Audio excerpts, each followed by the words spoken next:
tal see telg on kogu aeg paigas. Jah, olgugi, et lapse keha on ka nagu siit natuke rohkem kumer ja see kõht on ees. Aga telg on tal sirgelt läbi. Ja ta ei pea midagi tegema selleks, et seda telgi hoida. Meie, kes meil keha on juba deformeerunud elutegevuse tõttu, siis me peame natukene hakkama harjutama. Ja harjutada saab just nimelt nende süvalihastega, see on sidekoer. Kõige tähtsam on tegelikult see kese. See peab olema sirg. Ja kuidas ma saan seda? Et see on tegelikult jälle, kui te teete seda harjutust, jälle ma hingan sisse ja lasen lõdvaks, siis varsti te tunnete, et tegelikult ma ei pea pingutama suuri seljalihasudega, vaid see toimub nagu seest, see nõks. Kui ma tegelikult jätan siia, jään siia nagu istuma, siis ma saan tegelikult lasta kõik ülejäänud lihas vaba. Selgelt on vaba. Nüüd, loomulikult raske on siis, kui meil on õlavöö on juba nii tugevalt kinni. Ja kael ka. Et nagu väga raske on nagu siit, ma nagu lükkangi lõpuni välja, aga ikka on väike nagu nurk puudu.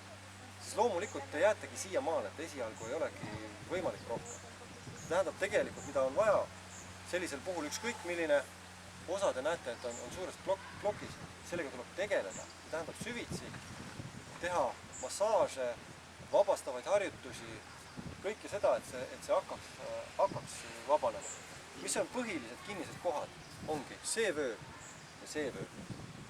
Ja millest see tuleb? Ma tahangi öelda, et iga see kehas salvestunud jälg tegelikult tähistab midagi, mida te oma elus olete teinud või mis tingimustes te olete pidanud olema. Ma toon lihtsa näite iseenda pealt, et see, et mul neutraalses olekus tegelikult pea on natuke ettepoole. Millest see tuleb? Kes pakub? Mis võiks olla see? Just nimelt. See on see, et sa oled eluaeg tahtnud kogu aeg kuhugi jõuda edasi. Sa oled nagu pidanud nagu edasi kogu aeg tahtnud minna.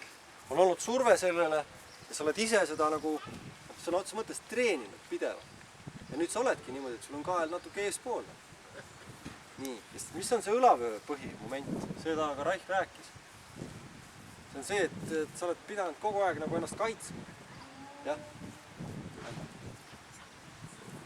Ja see kaitse ei pea olema nagu füüsiline, see on täpselt samamoodi emotsionaalne võib-olla see.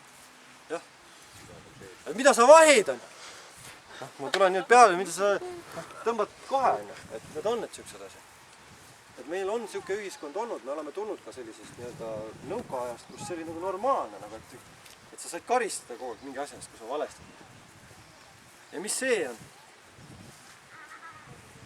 See on lihtsalt asi, millest meil on olnud väga vähele teadlikkus, mis on ka jällegi kultuuriline nähtus. Meie kultuuris seksuaalsus on tabuteema. Tähendab, et me ei tegelegi sellega.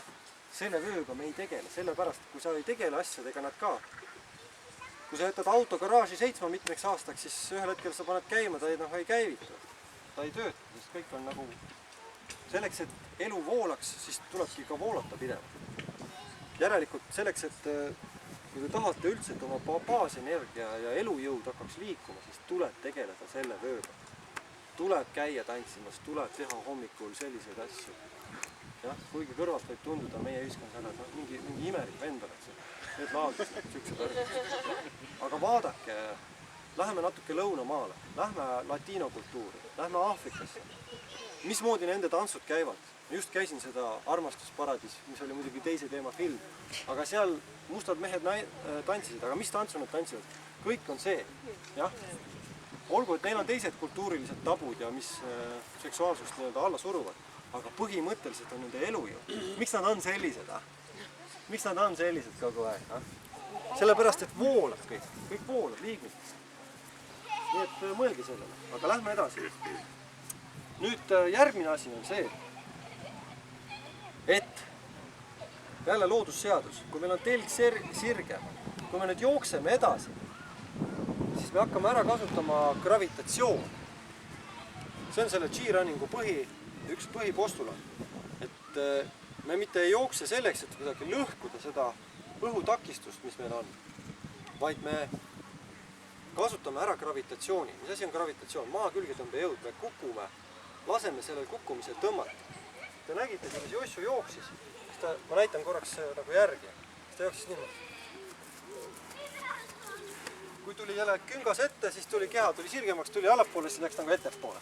aga mis selle aja jooksul toimus, oli see, et see telg oli kogu aeg üks.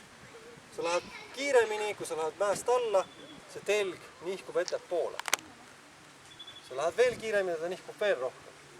Aga ta ei lähe kuskil kõveraks, nagu meil tavaliselt on. Hakka mäest alla minema, samm läheb kas hästi pikaks. Või ma jälle vajun siit nagu teljest välja. Näed, niimoodi jooksen mäest alla.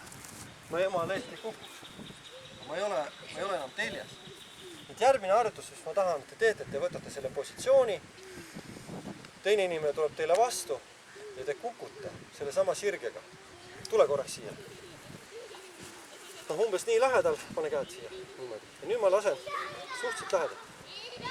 Ja ma lasen ennast näed siia. Ja tunnetan seda, et ka ettepoole asendis mul oleksid kõik need elemendid paigas.